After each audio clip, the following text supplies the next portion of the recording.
வணக்கம், நமஸ்காரம். நாம் தரிசித்து கொண்டிருப்பது ராஜகோபுரத்துடன் கருட புஷ்கரணி தீர்த்தம். எங்கே அப்படின்னா வரதராஜ பெருமாள் திருக்கோயில் பூவிருந்தவல்லி. ஸ்தல விருட்சம் மல்லிகை. கோவில் விமானம் நாம் பார்க்கிறது புண்ணிய கோட்டி விமானம். இந்த திருக்கோயில் 1000 வருஷம் பழமையானது. வைஷ்ணவர்களின் ரொம்ப முக்கியமான ராமானுஜருடைய குரு அப்படின்னு நம்பப்படுற திருக்கச்சி நம்பிகளின் அவதார ஸ்தலம். 1000 வருஷத்துக்கு முன்னாடி திருக்கோயிலை யார் கட்டினாங்கன்னா பராந்தக சோழன் கட்டினதாக நம்பப்படுகிறது. கல்வெட்டுகளும் கிடைத்துள்ளது. சென்னையிலிருந்து 25 கிலோமீட்டர் அருகே உள்ள பூந்தமல்லி பஸ் ஸ்டாண்டுக்கு பக்கத்திலேயே இருக்குது. ஒரு 2 நிமிஷம் நடந்து 3 நிமிஷம் நடந்து பஸ் ஸ்டாண்ட்லேருந்து போய் சேர்ந்துடலாம். இத்திருக்கோயிலுக்கு ரொம்ப முக்கியமான ஒரு திருக்கோயில். ஏன்னா திருக்கச்சி நம்பிகள் பெருமாளோட நேராக பார்த்து உரையாடியதாக நம்பப்படுகிறது.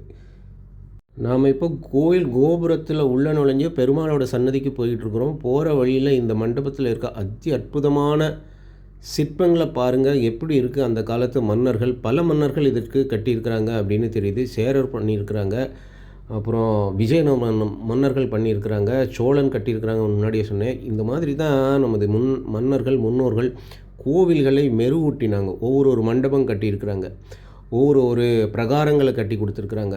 எங்கேருந்து வந்தாலும் மன்னர்கள் நமது கோவில்களை காப்பாற்றி நமது சனாதனத்தை வளர்த்தார்கள். ரொம்ப முக்கியமாக சொல்ல வேண்டியிருக்கு. இன்றைய காலகட்டத்தில் நமது ஆட்சியாளர்கள் சனாதனத்துக்கு என்னெல்லாம் சொல்கிறாங்க, என்னெல்லாம் பண்ணுறாங்க அப்படின்னு நாம் சிந்தித்து பார்க்க வேண்டும். மன்னர்கள் எப்படியெல்லாம் நமக்கு உதவி பண்ணினாங்க, அறம் எப்படி வளர்த்தார்கள், தர்மத்தை எப்படி வளர்த்தார்கள் அப்படின்றதுக்காக இதை சொல்ல வேண்டியிருக்கு. எல்லா மன்னர்களும் கோயில்களுக்கு நிதியையும் தான தர்மங்களையும் சதுர்வேதி மங்களம் அப்படின்னு சொல்லி அந்தணர்களை வரவழைத்து வேதங்களை ஒலிக்க செய்தார்கள். என்னென்னா அப்படி வேதங்கள் ஒலித்ததுனால தான் மக்களுக்கு நல்லது அப்படின்னு அந்த காலத்து மன்னர்கள் புரிஞ்சு வச்சு இதெல்லாம் பண்ணியிருக்கிறாங்க அப்படின்னு சொல்ல வேண்டியிருக்குது. ராமானுஜரின் குருவான திருக்கச்சி நம்பி காஞ்சிபுரத்திற்கு நடந்து சென்று காலையில் வரதராஜ பெருமானுக்கு மலர்களை சமர்ப்பிப்பார். அவரது சிறப்பு பக்தியின் காரணமாக வரதராஜ பெருமாள் நம்பியுடன் உரையாடல்களில் ஈடுபடுவார். ஒருமுறை நம்பி நோய்வாய்ப்பட்டு காஞ்சிபுரத்துக்கு நடந்து சென்று மலர்களை சமர்ப்பிக்க முடியாத போது வரதராஜ பெருமானே காலையில் இங்கு வந்து இக்கோயிலில் சிறப்பு அம்சமான சூரிய சக்கரம் பின்னணியில் இருக்க நம்பிக்கு காட்சியளித்தார். இதுதான் ரொம்ப விசேஷமானது. சூரிய பகவான் பின்னாடி தெரிகிறாரு. நம்ம பெருமாளுடைய தலைக்கு பின்னாடி போனீங்க அப்படின்னா நம்மளால் ஈஸியாக பார்க்க முடியும். திருக்கச்சி நம்பி இவ்விடத்தில் ஸ்ரீரங்கநாதனின் ரங்கநாத பெருமாளையும் திருப்பதியின் ஸ்ரீனிவாச பெருமாளையும் தரிசித்துள்ளார். அதனால் இந்த கோயிலுக்கு வந்தோன்னா திருப்பதி, காஞ்சிபுரம், ஸ்ரீரங்கம் இந்த 3 திவ்ய தேசங்களுக்கும் சென்ற பலன் இந்த திருக்கோயிலுக்கு நாம் போயிட்டு வந்தாலே கிடைக்குது.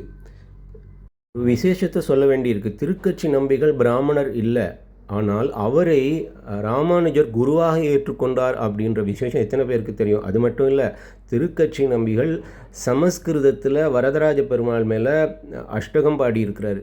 எத்தனை பேருக்கு இதெல்லாம் தெரியும் அப்படின்னு தெரிஞ்சுக்கணும். ஏன்னா பிராமணர் இல்லாதவங்க அந்த காலத்தில் சமஸ்கிருதத்தில் புலமை வாய்ந்தவர்களாக இருந்திருக்கிறாங்க. சமஸ்கிருதம் என்றது ஒரு குறிப்பிட்ட ஜாதியினருக்கான மொழி இல்லை அப்படின்றதையும் நல்லா புரிஞ்சுக்கணும் அப்படின்றதுக்காக இதை நான் சொல்கிறேன், திருக்கச்சி நம்பிகளுடைய வரலாறை. ஸோ இப்போ நம்ம பார்க்குறது, நான் கோயிலுக்கு சென்ற போதெல்லாம் ஒரு உழவார திருப்பணிக்கு செல்வதுண்டு. அந்த மாதிரி மாதவ சேவாஸ் அடியார்களின் உழவார திருப்பணி காட்சியும் பதிவிடுகிறேன். ஏன்னா நான் சென்ற சமயம் அவர்களுடன் சேர்ந்து உழவார திருப்பணி பண்ணுறதுக்கு அந்த பகவான் நமக்கும் அருளினார். அதனால் அந்த காட்சியும் உங்களுக்கு பதிவிடுகிறேன். அந்த உழவார பணியை தனியாக ஒரு பதிவே நான் ஷேர் பண்ணுறேன் இந்த பதிவினுடைய டிஸ்கிரிப்ஷனில். அதை ஃபுல்லாக நீங்கள் பார்க்கலாம்.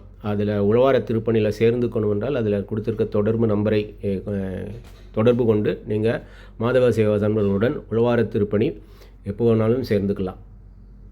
இந்த ஊருக்கு ஏன் பூவிருந்தவல்லி வந்தது அப்படின்னா, அம்பாள் இந்த மலரிலிருந்து வந்ததுனால, முன்னாடியே சொன்னேன் ஸ்தல விருட்சம் மல்லிகை அப்படின்னு. இந்த மல்லிகை பந்தலில் இருந்து அம்பாள் வந்ததுனால, பூவில் இருந்து வந்ததனால் பூவிருந்தவல்லி. அது இப்போது பூந்தமல்லி அப்படின்னு நம்ம சொல்கிறோம். இந்த ஊரில் பிறந்த திருக்கச்சி நம்பிகளுடைய விசேஷம் என்ன அப்படின்னு பார்த்தோம்னா, அவர் பெருமாளையே சிந்தித்து பெருமாளுக்கு கைங்கரியம் செய்யணும் அப்படின்னு ஃபேன் வீசுவார். அதைத்தான் ஆலவட்டம் அப்படின்னு சொல்கிறாங்க. அந்த ஆலவட்டம் வீசுவது பெரிய கைங்கரியமாக அவர் பண்ணியிருக்கிறார். எங்கெல்லாம் போய் பண்ணியிருக்காரு அப்படின்னா, திருச்சி ரங்கநாதருக்கு போய் பண்ணியிருக்கிறாரு.